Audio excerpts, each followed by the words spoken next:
memberikan semacam filosofi atau mendefinisikan dulu gitu kan.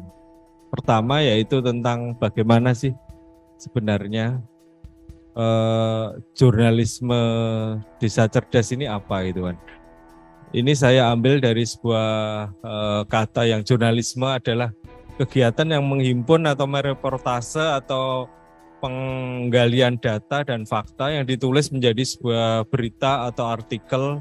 Ini juga bisa diartikan sebagai kerja kewartawanan atau jurnalisme.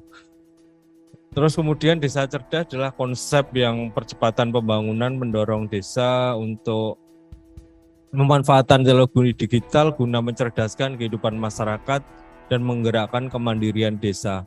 Nah, desa ini nanti ketika smart village ini akan terjadi transformasi pemanfaatan teknologi yang kemudian bertujuan adalah untuk meningkatkan layanan dasar pemerintahan dan masyarakat desa dalam peningkatan sumber daya manusia dan pemberdayaan masyarakat yang inklusif yang berkelanjutan. Jadi jika digabung definisi kedua kalimat tersebut, yaitu jurnalisme desa cerdas, maka konsep jurnalisme desa cerdas adalah mengambil spirit kerja jurnalisme dalam pemanfaatan teknologi digital untuk mempublikasikan potensi produk dan unggulan desa. Jadi lebih ke situ ya. Bagaimana sebenarnya jurnalisme ini pada intinya adalah mengambil ruhnya, mengambil spirit kerjanya yang seperti dilakukan jurnalisme profesional seperti itu. Kemudian ciri-ciri jurnalisme itu seperti apa sih? Mungkin banyak yang tanya, yang belum tahu atau yang tahu tapi tipis-tipis gitu kan. Jadi ciri-ciri kerja jurnalisme itu tentu adalah melakukan reportase, menulis hasil reportase, kemudian mempublikasikan hasil reportase. Kemudian kalau memiliki media, kemudian syaratnya itu kalau udah dipublikasikan tentu juga punya medianya apa gitu kan. Ada online, cetak, radio, televisi, sehingga hasil reportase itu dipublikasikan melalui media-media tersebut. Terus kemudian memegang teguh kode etik jurnalistik. Nah, bedanya ketika kita itu mengambil spirit kerja jurnalisme, tentu kita bukan menjadi jurnalisme profesional gitu kan. Maka kita tidak sampai di sini nih memegang teguh kode etik jurnalistik, tapi kita nanti berpegang pada etika kepenulisan gitu kan. Kalau dalam literasi digital dasar ya ada ya etika kepenulisan, itu salah satunya adalah itu. Terus geser ke slide selanjutnya, alur jurnalisme desa cerdas ini saya sangat sederhanakan, yaitu kemudian kita itu menjadi mengangkat filosofi kerja jurnalisme, kemudian dari semangat itu, dari teknis itu, dari teknik itu atau dari teori yang ada di dalam jurnalisme itu kita gunakan untuk explore dan expose desa. Kemudian desa ini yang kita ekspos apanya gitu kan, yaitu potensi investasi di desa, produk UMKM, desa wisata, ragam kegiatan Pemdes, produk pertanian dan agro, potensi seni budaya, tentu adalah tokoh inspiratif yang ada di desa itu. Dari sini kemudian akan menjadi produksi konten, kita produksi konten, kemudian konten itu kita mau publikasi kemana gitu kan. Nah, salah satunya adalah ke website desa yang kita sudah punya. Kalau di sini SID desa itu ada itu yang diprakarsai oleh Kominfo. Nama desa kemudian pemkab.go.id. Nah, ini salah satu SID yang sudah ada. Mungkin nanti dari hasil produksi konten itu kemudian nanti akan ditayangkan atau dipublis ke website desa. Kemudian nanti kita dalam 3 hari terakhir nanti, 3 hari mendatang kita akan belajar tentang juga majalah digital itu kan. Membuat majalah digital itu mudah, hanya dengan PowerPoint juga bisa, dengan sway office juga bisa, dengan yang nggak sulit-sulit. Produksi konten ya, kemudian secara alur kemudian yang potensi desa, terus produk UMKM, desa wisata, ragam kegiatan pemerintah desa. Ini menjadi sumber apa ya? Sumber berita atau sumber bahan untuk kita membuat konten, baik itu nanti konten writing atau konten kreator. Jadi mungkin bisa berbentuk tulisan atau itu berbentuk audio video. Sehingga kalau di audio video itu nanti juga bisa langsung di posting di sosial media sesuai platform yang kita punya, seperti itu. Sederhananya alur jurnalisme cerdas seperti itu. Terus kemudian di slide terakhir kita membagi dalam dua jenis konten itu kan, yaitu konten writing dan konten kreator. Kalau konten writing ini berupa berita kegiatan desa, terus artikel atau opini bebas, terus kemudian ulasan produk. Kemudian nggak kalah penting adalah ulasan listicle atau hitter itu kan. Ulasan listicle itu gini, kayak 7 desa wisata paling hits di Borobudur. Nah, itu listicle itu namanya. Atau hitter itu kan. Jadi tercantik, terbanyak atau terbagus misalkan kayak gitu. Sehingga ini menjadi unsur yang kalau kita hubungkan dengan search engine optimization ini tentu akan sangat terkait. Kalau berita ulasan atau artikel tentang yang berbentuk listicle ini. Jadi ada biasanya ada heading nomornya, terus kemudian keterangannya nomor lagi dan lain sebagainya. Kemudian yang selanjutnya adalah produk content writing, itu berupa feature. Terus kemudian feature ini jadi gini, tulisan yang begitu santai, tapi di dalamnya memuat sesuatu yang bisa menginspirasi, sesuatu yang sangat memberikan informatif, tapi tulisannya benar-benar bebas saja. Maksudnya bebas itu sangat nyantainya gitu kan.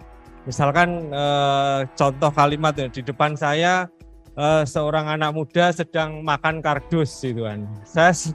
Sedangkan saya di depan enggak. Misalkan kayak gitu bisa menjadi tulisan feature ya. Ada sesuatu yang memang harus disampaikan kayak gitu. Kemudian in-depth reporting. In-depth reporting ini liputan yang mendalam nganggo banget.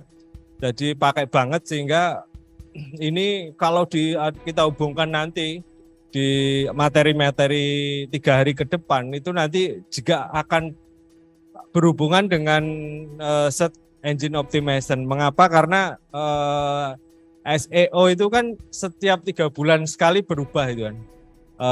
Ini nanti bagiannya Mas Dwi yang paling ngutek-ngutek di situ itu kan.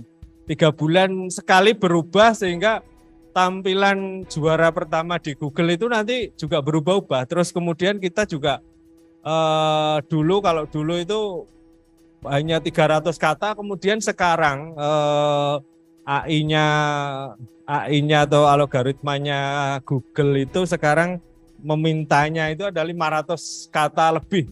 Bahkan lebih panjang, ini lebih dalam itu kan. Nah, ini cocok sekali untuk kalau kita menulis in-depth reporting seperti itu. Ini cuma materi pengenalan ya. Nanti besok kita akan lanjutkan lebih detail lagi. Kita harus seperti apa. Kemudian nanti akan ada prakteknya juga, bagaimana kita kemudian menulis content writing itu sesuai dengan kemampuan kita seperti apa hanya nulis berita saja, kemudian apa khusus nulis listicle gitu kan. Nah, ini tentu teori-teori yang nanti 3 hari ke depan akan kita pelajari. Kita akan nanti lebih mudah menggunakan skema mulai perencanaan, terus kemudian menentukan tema isu strategis, terus kerangka tulisan. Wajar kalau kita mau seperti itu. Kemudian pasti tentu setelah itu kita akan reportase atau melakukan peliputan di sebuah kawasan desa atau tempat kita memang harus wawancara dengan narasumber, terus penggalian data, terus berdasarkan pengamatan. Jadi berdasarkan pengamatan itu gampang banget kalau dibikinkan kalimat itu kan. Misalkan kita baru berdiri di atas bukit, kemudian di bawah bukit itu adalah sebuah pantai.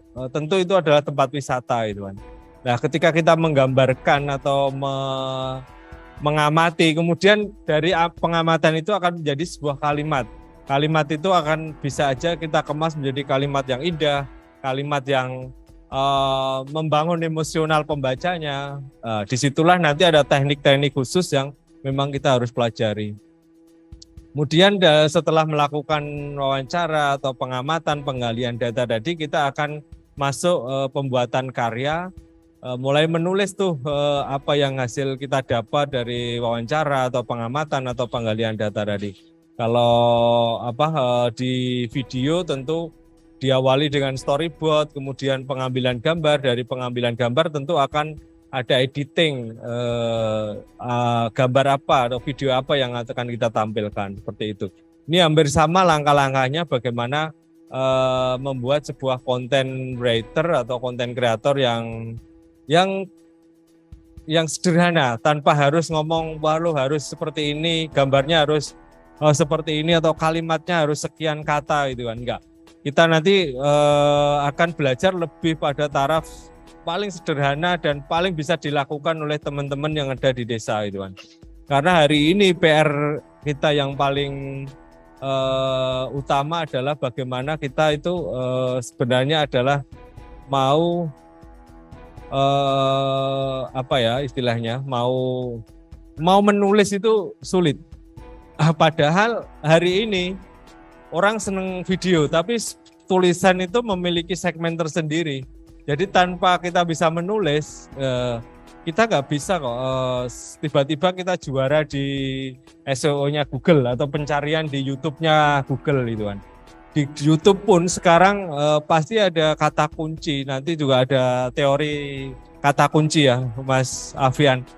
Riset kata kunci secara sederhana, terus bagaimana menanamkan kata kunci itu menjadi kalimat, menjadi frasa, kemudian ketika dicari di YouTube, di pencarian YouTube atau Google, maka kita akan menjadi orang yang pertama mempersembahkan itu kan, sesuai dengan hasil yang diinginkan oleh pembaca atau yang melihatnya. Misalkan gini, misalkan di YouTube kita bikin konten soal yang baru seru nih, soal dukun.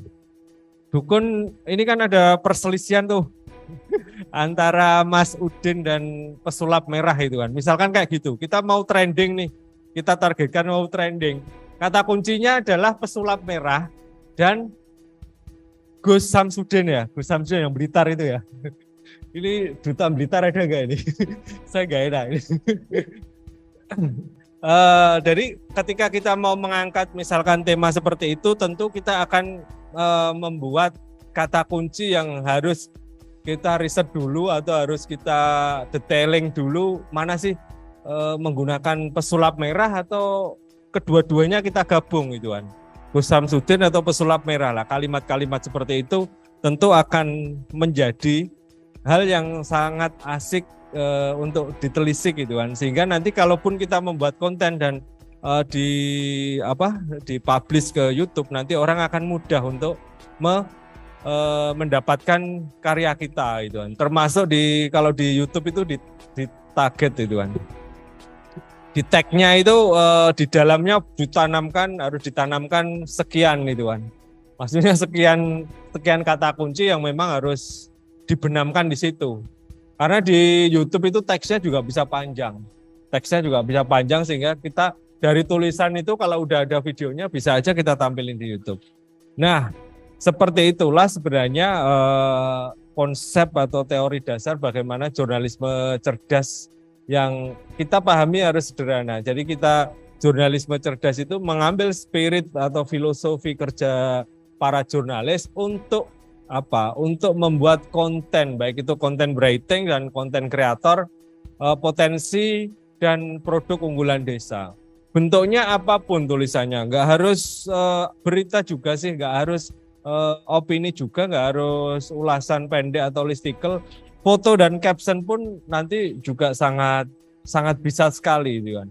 Jadi tidak perlu, wah saya nggak bisa menulis bentuk listicle, saya nggak boleh bisa menulis feature lah. Nanti 3 hari mendatang kita akan belajar tentang itu semua dan semoga nanti teman-teman tertarik gitu kan. Kalau nggak tertarik karena juga buat kami juga sangat kebingungan. Dan ini siapa yang mau dilatih gitu kan.